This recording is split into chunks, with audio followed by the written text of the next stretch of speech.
So I'm currently going through the process of removing the original engine out of this RX8. I've decided to take the engine out through the top because I want to be able to put a dummy block in there to ensure that the turbo and all that sits right. So a couple of things I just wanted to point out. I've taken out the radiator, the thermo fans. I've left the front condenser for the aircon because I'm going to try and avoid degassing the aircon. So I've disconnected the compressor off the motor and just set it to one side. A few issues you'll find when you're doing this is taking the intake off because the engine sits so far back.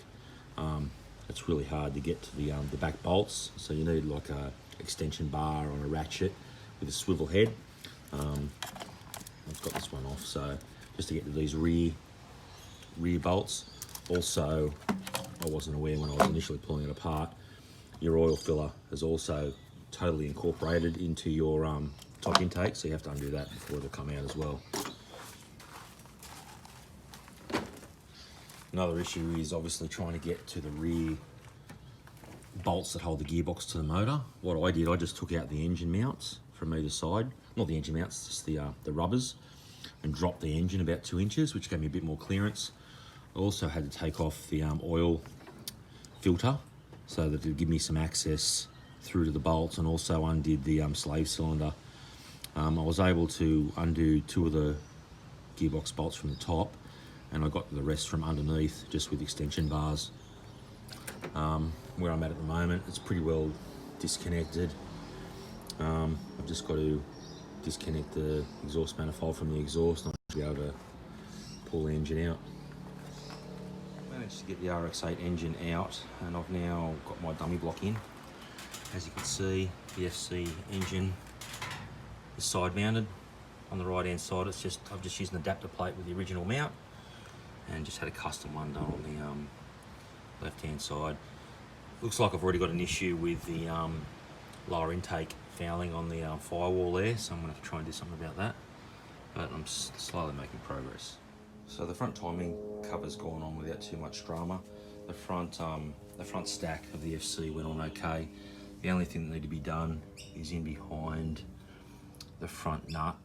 Needed a spacing washer because the eccentric shaft stuck out further than the front pulley, so when you went to tighten up the nut, it wouldn't tighten down tight without a washer, and so those belts are aligning pretty good there. Also, another issue is the front plate on an FC is thinner than an RX8, so what I've had to do, I've had to take about 10 mil out of the sump so that that will then fit, and a Cosmo sump gasket should fit that. So I've just got to get that welded up and the sump will be right. Made some progress on the wiring. As I've said before, running a Microtech ECU. I've got the plug here. I'm going to run that straight through the firewall into the cabin. The Microtech's right up to the injectors. Got air temp, TPS. I'm hoping to mount my coils down on the cross member there. O2 sensor. There's really not going to be any piggybacking of the old and new ECU. They're pretty much going to run independently. The only thing I'm going to need to run to the Microtech is battery positive ignition. Now I've had to do a bit of a modification on the front. I've ran 2 crank angle sensors. One's going to be, the factory one's going to be used for the Microtech, and this one's going to go to the original ECU so that it'll get a pulse, so that it'll give me a tacho and initiate the power steering and alternator. I'm running separate sensors, so the Microtech's got its own water temperature, and the factory ECU is going to get the original water temp and oil pickups. So I've spliced back the original ECU wiring, and really there's not much left. Once I get rid of everything the Microtech's going to be taking over, I'm left with oil level sensor switch, crank angle sensor, alternator wiring, water temp, oil pressure switch, neutral switch, everything else going back to the gearbox.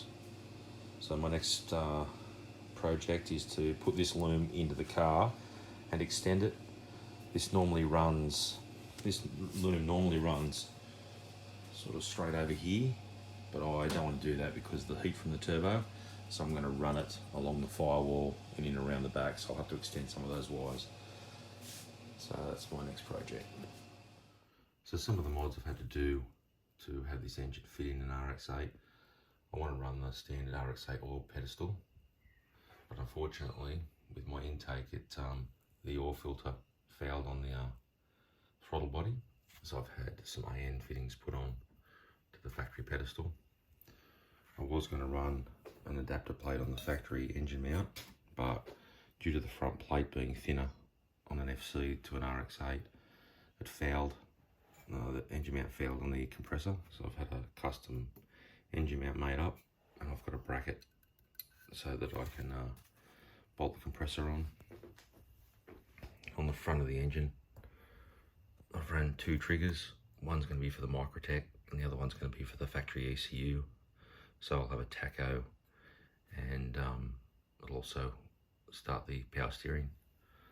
I had a turbo manifold made up.